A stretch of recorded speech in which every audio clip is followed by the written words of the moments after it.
I mean, all experience is good experience in the public speaking space, beside one thing. I'm going to say it. Drinking before your talk. This is something that's very common, especially if you're giving a talk at a wedding. I'm not a big fan of that. So the ArmaniTalks brand does have a consulting side to it as well, where every now and then I do give out free 15-minute consulting sessions. So if you ever had any questions for me, go on ArmaniTalks.com, go to services, and fill out an application. I could get back to you. And a lot of these applications that I got were from people that had a wedding coming up. Their brother was getting married, and they needed to give a best man speech. So we're over here talking it out. I'm trying to give this person some clarity. And typically in the call, somewhere along the lines, they're like, "So Armani, let me know. Can I drink?" And I'm like, "How much?"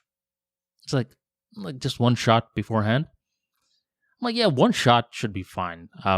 I mean, you know your body better than I do, but one shot for the most part is fine in the context of a wedding. What about 2 shots? And now I already know what's going on. The first shot was pretty much this person just trying to find a way in order for them to overcome the speech anxiety. That's what they really want. And I'm like, ugh, bro, if you're trying to get even 1 shot, 2 shots, 3 shots, they add up. Have you ever seen someone that was drunk at a wedding? I have. See, the thing with Bengali weddings that's different from a lot of American weddings is that you don't just have one best man. You have a couple of best men, maybe 3.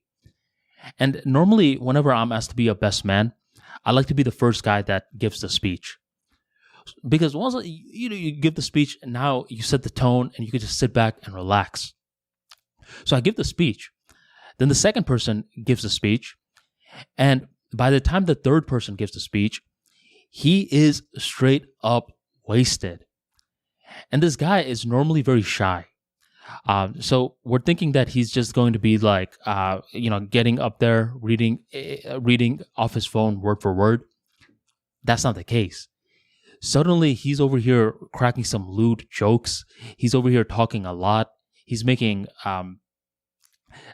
some stuff that doesn't even make any sense. Like after he's done saying something, we're just like, what? And eventually, we're just like, bro, get off stage. So like in weddings, some people just don't want to get off stage. They just want to keep talking and talking. And when you're drunk, the chances of you just talking and talking skyrocket. So I tell these guys in the consulting calls, I'm like, look, if you're just taking 1 shot just to, just do it with the buddies, that's one thing. But if you're taking 1 shot with the intention of it turning into 2 to 3 to 4, that's a problem. And that is not going to be good experience. Now you could make the argument like, well, technically it is going to be good experience because in the future, I know what not to do. That's fair. But I believe with someone's wedding, it's not just about you. It's also about taking in the other person's viewpoint into consideration as well. So I am not for that at all. Instead, I'll give you some advice on what you can do leading up to your speech. Number 1, don't try to fight the feelings. Leading up to your talk, especially for a wedding, is that there may be a lot of familiar faces. This may be the first time ever that your mom and dad are going to see you give a speech. The first time that like your cousins, your old school friends are going to see you talk, which already is somewhat nerve-wracking. Where if you're over here giving a talk in front of complete strangers, you could always be like, I'm never going to see them again. But in front of like family, friends, uncles and such, the pressure is on.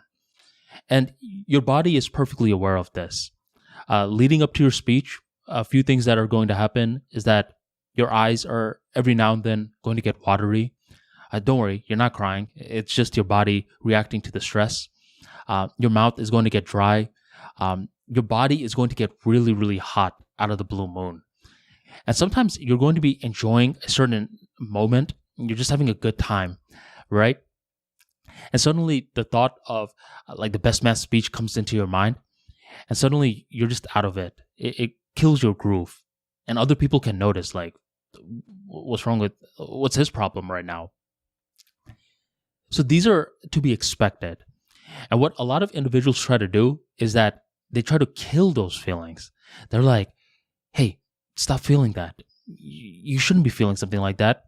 And they try to drown out those feelings with a lot of affirmations and such. Coming from experience on my end, my friend, don't do that. Just sit with the feelings, just expect it, and learn to coexist with it. That's one of the best advice I believe you will get, because the more that you can coexist with feelings, the more that it will eventually serve you. Where you won't believe it, but a lot of people are going to turn to the bong, the TV, or the bottle in moments like this. And you can't really run away from feelings. The more that you try to run away from feelings, the more those feelings go to the gym and come back 10 times stronger. So just learn to coexist with it. Just sit with it. There was like this one speech I had coming up one time, and I was just like, it was doing a number on my body. I was just like, man, like from all the people in the world, why did you have to ask me to be one of your best men? And I was just over here just panicking. But what I would do was every now and then, like whenever I felt those feelings, I would just get away for a second, and I would sit by myself in a room, and I would physically feel the sensations. Like physically feeling those sensations turns your perception of those feelings from terror into energy. And once you have energy on your side, you can dominate. In addition to sitting with the feelings, another thing that you want to go ahead and do is you want to go ahead and make your practice sessions very difficult and real. So whatever clothes you plan to wear on your actual speech day, wear that, okay, as you're practicing your talk.